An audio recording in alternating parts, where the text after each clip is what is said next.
नमस्ते दोस्तों, मैं हूँ सोनम।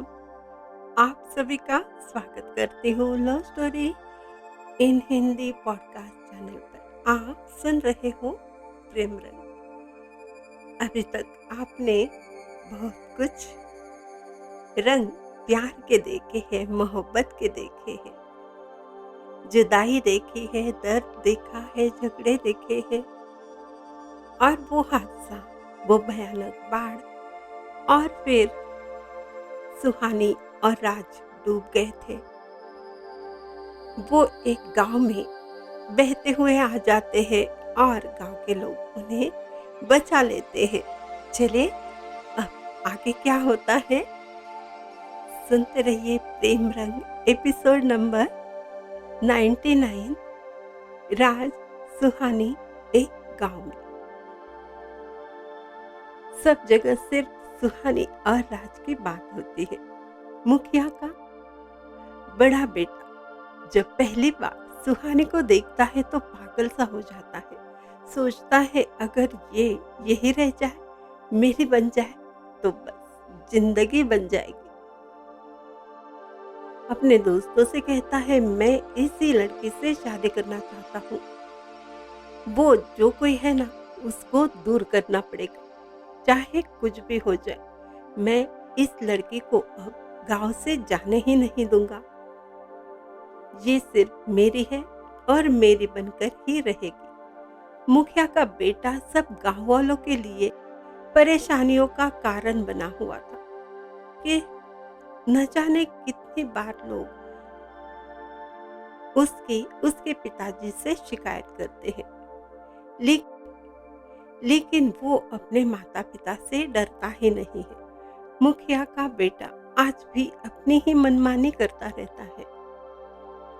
जब से सुहानी को देखा है कुछ और उसे नजर नहीं आता, कुछ और सूझता ही नहीं। जब उसे पता चलता है वो ठीक होने के बाद वो अपने पति के साथ शहर वापस जाने वाली है तो उसकी तो बेचैनी बढ़ जाती है, गुस्सा बेकाबू हो जाता है। वो गांव के सभी लोग और मुखिया जी से कहता है, आप लोग उस इंसान पर यकीन कैसे कर सकते हो? क्या सबूत है? वो दोनों पति पत्नी हैं। मुखिया अपने बेटे की ओर गुस्से से देखते हुए कहता है, बेटा हम बूढ़े जरूर हैं लेकिन बेवकूफ नहीं है। ये सवाल किसी ने नहीं उठाया तो तुम क्यों उठा रहे हो? सही गलत हम लोग अच्छे से समझते हैं। इन दोनों का प्यार है ये सबूत है और वो दोनों एक दूसरे को चाहते हैं, एक दूसरे के बिना रह नहीं सकते। पति पत्नी ही है वो पति पत्नी है, इसका सबूत मांगने की कोई जरूरत नहीं है। और दोनों ने शादीशुदा होने की बात मान ली है तो किस बात का सबूत चाहिए तुम्हें?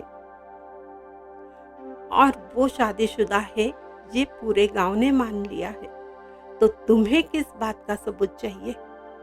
मुखिया का बेटा कहता है, ये कैसा सबूत? उन दोनों के पास ना मोबाइल है, ना कुछ फोटो है, ना मंगलसूत्र है। उस लोफर के साथ लड़की को भेजना सही नहीं है, नहीं भेज सकते हम लोग। मुखिया कहते हैं, इतनी तेज बारिश की बाढ़ में मंगलसूत्र बह गया होगा, लेकिन मुझे और पूरे गांव को पूरा यकीन है दोनों एक दूसरे को जानते हैं, एक दूसरे के लिए ही बने हैं और वो पति पत्नी ही है। तुम्हारे सर्टिफिकेट की कोई जरूरत नहीं है।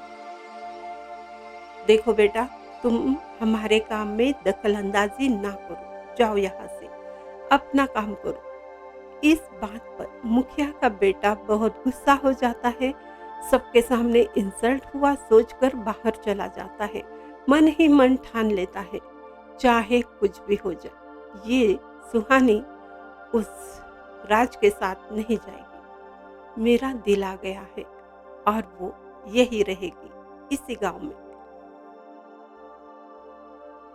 राज और सुहानी एक दूसरे के सामने आ जाते हैं, एक दूसरे के बाहों में समा जाते हैं।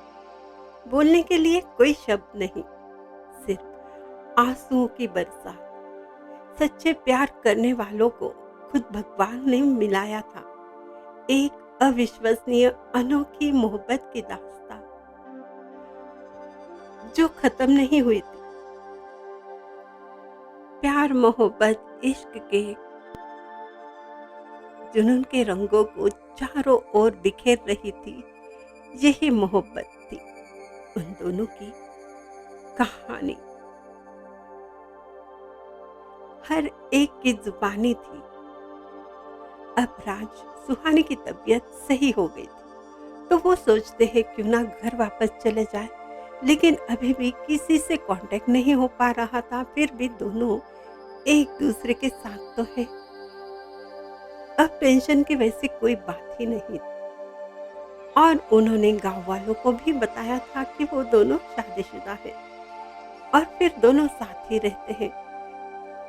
दोनों साथ रहने में भी कोई प्रॉब्लम नहीं थी। गांव के एक किसान के घर वो दोनों रहते हैं। बहुत अच्छे से उनका ख्याल रखा जाता है। राज सुहानी से कहता है, हाय, तुम तो एकदम गांव की छोरी लग रही हो। इस ड्रेस में बहुत खूबसूरत लग रही हो। तुम्हें इस रूप में कभी नहीं देखा। इस रूप में भी बहुत ही खूबसूरत, बहुत ही जानलेवा लग रही हो। हमें तो यहाँ से जल्दी भागना होगा, वरना सबकी नजर तुम पर ही टिकी है मेरी जान। गांव वालों ने तो ऐसी खूबसूरती, गजब की खूबसूरती देखी ही नहीं होगी। यहाँ की तो औरतें भी तुम्हें जलन से देखती है। राज की बात सुनकर सुहानी हंसते हुए कहती है, राज, तुम खुद के बारे में तो कुछ नहीं कहोगे, लेकिन यहाँ की सभी औरतें हर एज ग्रुप की तुम्हें देखती है। उन्होंने भी तो तुम जैसा हैंडसम हीरो कहीं देखा नहीं है। तो किसी न किसी बहाने से सभी तुमसे बात करने आ जाती है। हम भी नजर रखते हैं जनाब। आप तो हर एज ग्रुप के क्रश बने हुए हो। आपकी खातिरदारी में कोई कमी नहीं रहती है। तुम तो इन सब के लिए कृष्णा जी बन गए हो। वो सब आपकी गोपिकाएं हर पल आपकी सेवा में हाजिर रहती है। हमें तो मौका ही नहीं मिलता आपके पास आने का। शरारत से हंसते हुए राज कहता है, तो आपको जलन हो रही है राधा जी, लेकिन जो स्थान राधा का है वो तो कोई नहीं छीन सकता ना, मेरी प्राण प्रिय। और राज सुहानी को अपने पास खींच लेता है। उसकी आंखों में डूब जाता है। प्यार में दोनों खो जाते हैं। और तभी दो लड़कियां उन्हें खाना खाने बुलाने के लिए आती है। इन दोनों को देखते ही आंखें फेर कर भाग जाती है। वो दोनों लड़कियां हाय दैया कहते हुए, शर्माते हुए नीचे भाग जाती है और हंसने लगती है। तो उनकी माँ पूछती है, क्यूरी, तुम दोनों क्यों ऐसे ही करके हंस रही हो? क्यों दांत निकाल रही हो? क्या हुआ है? फिर से दोनों हंसते हुए कहती है, कुछ नहीं हुआ, और वो भाग जाती है। किसान के माँ और बहू समझ जाते हैं, लड़कियों ने कुछ तो देखा है, तभी तो भागते हुए हंसते हुए वहां से गई है। ये शहर के लोग भी ना कहीं भी कभी भी प्यार करना शुरू कर देते हैं। ये कहकर किसान की पत्नी कहती, ऐसे तो हमारी बच्चियां बिगड़ जाएगी ना। किसान की बूढ़ी माँ कहती है, अरे बहू, ये क्या कह रही हो? अरे बहू, वो क्या यहाँ रहने आए हैं? कल ही तो यहाँ से चले जाने वाले हैं। कितनी अच्छी प्यारी जोड़ी है। हमारे मेहमान हैं। मेहमानों के लिए गलत बात बोलना सही नहीं है, समझी तुम? जाओ, मेहमान तो भगवान का रूप होता है। जाओ अपना काम करो, उन लोगों को खाने को बुलाओ। फिर वो सुहानी को आवाज देती है और वो दोनों नीचे आ जाते। खाना खाते वक्त राज उनसे कहता है, आपने हमारा बहुत आदर सत्कार किया है, हम ये जिंदगी भर नहीं भूलेंगे। आपको कोई भी जरूरत पड़ जाए तो मुझे याद जरूर कीजिएगा, मैं हाजिर हूँ आपके लिए। अपना नंबर मैं आपको देता हूँ, उस नंबर पर आप कभी भी कॉल कर सकते हो। मैं आपकी सेवा में हाजिर हो जाऊंगा, ये मेरा वादा है। किसान की माँ कहती है, बेटा ऐसा नहीं है, मैं तुम्हारी माँ जैसी हूँ। जो बेटे के लिए करते हैं वो तो फर्ज होता है ना। वैसे भी मेहमानों को भगवान माना है। हम इसी संस्कार में पले बड़े हैं ना बेटे। भगवान जी की कृपा से सब कुछ सही सलामत है। हम लोग बहुत सुखी है। आप दोनों भी हमेशा सुखी रहो, अच्छे से संसार करो, फूलो फलो, खुश रहो। सुहानी और राज खुशी से वहाँ खाना खा लेते हैं। राज उन लोगों से कहता है, हम लोग बहुत खुशनसीब हैं जो हम आपके साथ हैं। आपका आशीर्वाद पाकर हमारी जिंदगी बहुत खुशहाल बन जाएगी, इसका भी हमें यकीन है। कल ही हम यहाँ से निकलने वाले हैं। आप लोगों को कभी नहीं भूलेंगे, इस गांव को नहीं। तभी किसान हरिप्रसाद आ जाता है।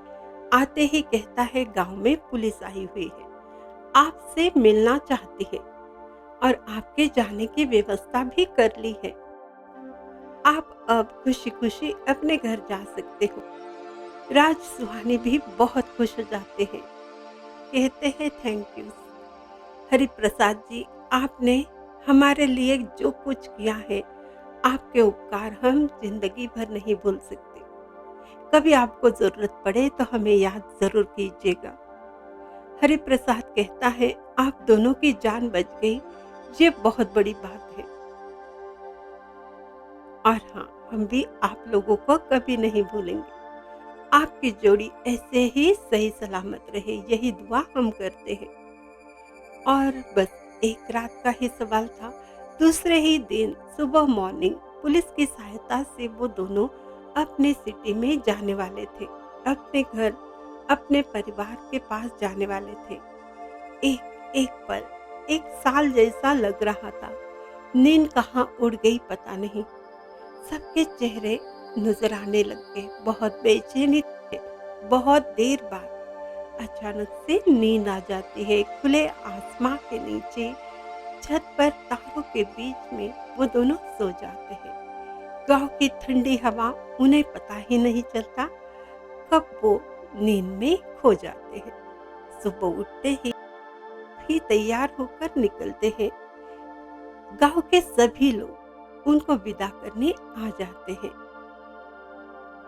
सभी गांव वालों का मुखिया जी का शुक्रिया अदा कर घर जाने के लिए निकलते हैं।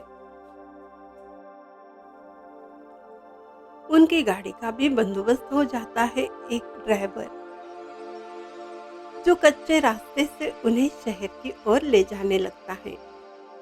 गांव के बाहर कुछ देर जाने के बाद अचानक से एक टोली वहां पर गाड़ी पर हमला करने आ जाती है। उनमें से एक बोलता है, ए जल्दी से लड़की को नीचे उतार। तुझे अपनी जिंदगी प्यारी है तो जल्दी से लड़की को नीचे उतार और यहाँ से भाग जा, वरना तेरे तो टुकड़े टुकड़े कर दूंगा। किसी को पता नहीं चलेगा, समझे? तुझे अपनी जान प्यारी है ना, चल फूट ले जल्दी से, टाइम खोटी मत कर। अचानक हुए हमले से सुहानी कुछ देर के लिए डर जाती है, राज लेकिन उसको तो खतरों से खेलने की आदत थी। वो कहाँ डरने वाला था। वो इस बात से बिल्कुल नहीं डरता, सामने कितने जन हैं, क्या है, उनके हाथ में कौन से हथियार है। वो सुहानी से कहता, मेरी जान तुम यही बैठ, मैं अभी इनको ठीक करके आता हूँ। तुम्हें मुझ पर यकीन है ना? एंड डोंट वरी, तुम यहाँ बैठकर फाइटिंग सीन को एंजॉय करो। ओके। राज कार से बाहर उतरता है। 4-5 लोगों के लोग उसे घेर लेते हैं और राज की फाइटिंग शुरू हो जाती है। कुछ ज्यादा वक्त नहीं लगता, 5-6 जनों को मजा चखाने में। एक जन अभी तक छुपा हुआ था। राज उसे पकड़ लेता है। उसने नकाब पहना था। नकाब खींच कर देखता है तो हैरान हो जाता है, क्योंकि वो कोई और नहीं, मुखिया जी का बड़ा बेटा ही था, जो सुहानी के लिए पागल हुआ था। राज उसे कान के नीचे बजाकर पूछता है, कमीने, तुझे शर्म नहीं आती? तेरे पिताजी के मुझ पर बहुत एहसान है, इसलिए तुझे माफ करता हूँ, वरना आज तेरे में वो हालत करता कि तू खुद को ही ना पहचान पाता। चल निकल ले यहाँ से। और तेरी हिम्मत कैसे हो गई मेरी पत्नी की तरफ आंख उठाकर देखने की? तेरी मैं आंखें भी फोड़ दूंगा अगर अगली बार तुम सामने आ गए। आज तो तुम बच गए, दोबारा मेरे सामने मत आना। मैं भूल जाऊंगा तुम्हारे पिताजी ने हम पर एहसान किए हैं। चल निकल ले यहाँ से। उसके जाने के बाद राज सुहानी से कहता है, देख ऐसे भी लोग होते हैं। वो मुखिया कितना अच्छा इंसान है, और उसका बेटा देखो, ऐसी खूबसूरती किसी की भी नीयत बिगाड़ देती है। तुम ना घूंघट ओढ़ के रखना, गांव की छोरी, जब तक शहर ना हम चले जाए, कहीं हमारी सोनपरी को किसी की नजर ना लग जाए। हाय, ये घूंघट में भी मेरा चांद कितना खूबसूरत दिख रहा है, कहीं मेरी ही नजर ना लग जाए। और वो सुहानी के नजदीक जाता है। सुहानी इशारे से कहती है, ज्यादा रोमांटिक ना बनो, ड्राइवर साथ में है, सुन लेगा ना?